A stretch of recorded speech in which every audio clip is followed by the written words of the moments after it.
Letitia James rolling out her police reform recommendations, and one of them was to strip Mayor Bill de Blasio of his police authority. Here's what the mayor had to say about that. I thank the Attorney General for doing an investigation. In terms of that particular proposal, I don't think it'll work. I think it would be counterproductive. When you create any kind of commission, when you create diffusion of accountability, things don't work. Joining us live with his thoughts on that, New York City Councilman Joe Borelli. Hey, Joe. Okay, so there is infighting in the state of New York once again. What does this all mean for the mayor and the NYPD? Well, good morning, guys. Mark this a milestone because this is one of the few times where I get to say the mayor is sort of right in what he just said and what you just heard there. What we have today is basically a gubernatorial candidate, and probably the leading one if Governor Cuomo chooses not to run, trying to insert herself in the hot topic of the day.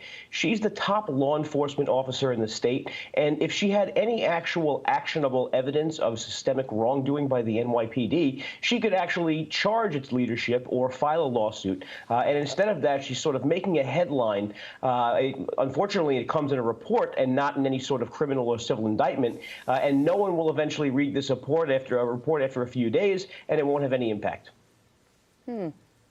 Let's take a look at what Letitia James proposes.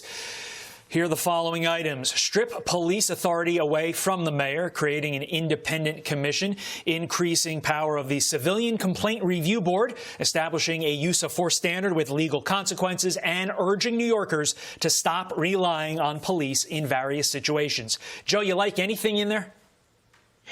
No, I mean, the last one is probably the most consequential as far as public safety, because if you can't trust that when you call the police, they show up, that's a new change of the police community dynamic more than anything else. But the truth is the NYPD actually had a police commissioner for many years. Teddy Roosevelt was a police commissioner, one of three, and it was so bad that when he was governor, Teddy Roosevelt himself actually changed the system to give accountability to one person. That one person happens to be Mayor de Blasio right now, who is the titular head of the NYPD. We could agree or disagree or not like him very much, but at the end of the day, having an elected, accountable leader is better than having some commission who delegates authority from someone that we can elect and account every 4 years.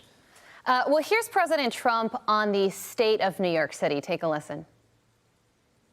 And you know what's going on in New York. Everyone's leaving. It's turned out to be a hellhole. And they better do something about it because people are leaving New York. Your response to the president's comments? Well, he's not totally wrong. I mean, we could see data from everything from the Department of Sanitation to just real estate records that people are leaving Manhattan, so he's not wrong there at all. And when we frame this idea of this report as sort of an indictment of the mayor's job performance, it has a lot of merit. Look, every single morning we're waking up to more headlines of the milestones we've achieved in shootings and violent crimes and murder in New York City. So if we look at this entirety as some sort of scope into how the mayor's doing, then this is more embarrassing for him than anyone else. Yeah. All right, Joe, thanks so much. We appreciate you coming on this morning. Thanks, guys.